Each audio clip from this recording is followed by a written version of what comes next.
20 лет назад я знавал человека по имени Джиггинс. У него были здоровые привычки. Стивен Ликок. Как дожить до 200 лет. 20 лет назад я знавал человека по имени Джиггинс. У него были здоровые привычки. Каждое утро он окунался в холодную воду. Он говорил, что это открывает его поры. Затем он до красна растирался губкой. Он говорил, что это закрывает его поры. Таким образом, он добился того, что мог открывать поры по собственному усмотрению. Перед тем, как одеться, Джиггинс, бывало, по полчаса стоял у открытого окна и дышал. Он говорил, что это расширяет его легкие. Конечно, он мог бы обратиться в сапожную мастерскую и попросить поставить свои легкие на колодку. Но ведь его способ ничего его не стоил. Да и что такое полчаса?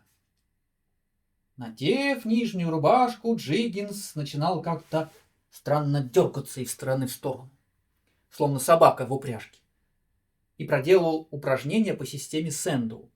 Он бросался вперед, назад и вбок. Право же, любой хозяин охотно взял бы его в дом вместо собаки. Все свое время он проводил в такого рода занятиях. Даже в конторе в свободные минуты Джиггинс любил лежать животом на полу и проверять, может ли он выжаться на суставах пальцев. Если это ему удавалось, он принимался за какое-нибудь другое занятие, до тех пор, пока не находил такое, которое оказывалось ему не по силам. После чего он проводил остаток часа, полагавшийся ему на ланч, лежа на животе и испытывая полное счастье. По вечерам у себя в комнате он поднимал железные брусья, пушечные ядра, орудовал гантелями и подтягивался к потолку на собственных зубах. За полмили слышно было, как он тяжело шлепался на пол. Ему нравилось все это. Половину ночи он проводил, бегая по комнате. Он говорил, что это прочищает ему мозги. Когда мозги становились совершенно чистыми, он ложился в постель и засыпал. Едва успев проснуться, он снова начинал прочищать их. Джиггинс умер. Правда, он был пионером в этом деле, но тот факт, что он загантелил себя до смерти в столь раннем возрасте, отнюдь не предостерегает, увы, наше молодое поколение от повторения его пути. Наши молодые люди одержимы манией здоровья и отравляют существование всем окружающим. Они встают немыслимо рано. Они выходят на улицу в смешных коротеньких штанишках и еще до завтрака занимаются марафонским бегом. Они носятся босиком по траве, чтобы омочить ноги росой. Они охотятся за озоном. Они не могут жить без пепсина.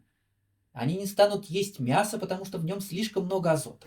Они не станут есть фрукты, потому что в них совсем нет азота. Белок, крахмал и азот они предпочитают пирогу с черникой и пышком.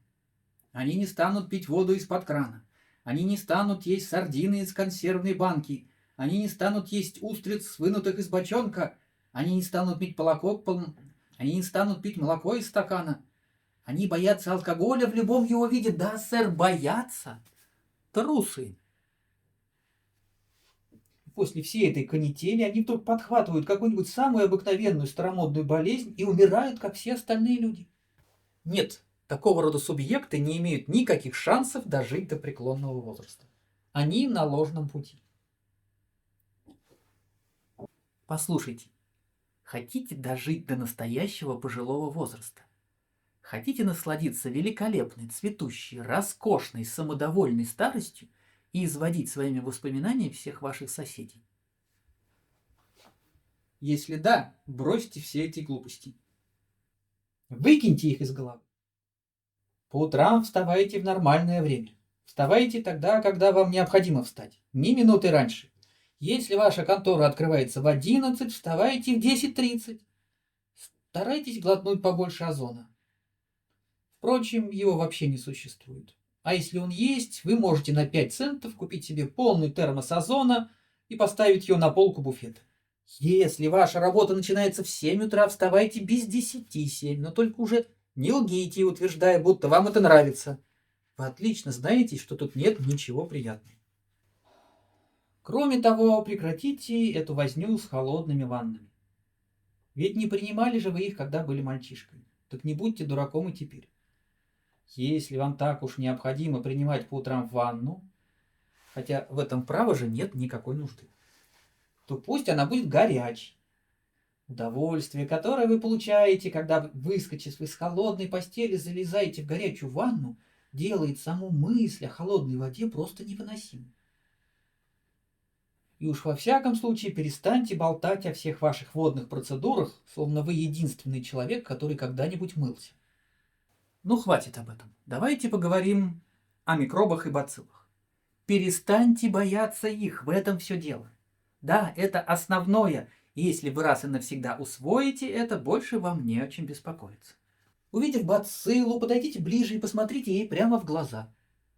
Если одна из них влетит к вам, в комнату лупите ее шляпой или полотенцем, ударьте ее как следует в солнечное сплетение, ей быстро надоест все это. В сущности говоря, бацилла – существо очень спокойное и безвредное. Только не надо трусить. Заговорите с ней, прикажите ей лежать смирно, она поймет. У меня когда-то была бацилла по имени Фиду. Она часто лежала у моих ног, когда я работал. Я никогда не знал более преданного друга, и когда ее переехал автомобиль, я похоронил ее в саду с чувством искренней скорби. Ну, пожалуй, это преувеличение. Признаться, я не помню точно, как ее звали. Возможно, ее звали Роберта. Поймите, что это только выдумка современной медицины считать, что причина холеры, тифа или дифтерита кроется в бациллах и микробах. Чепуха!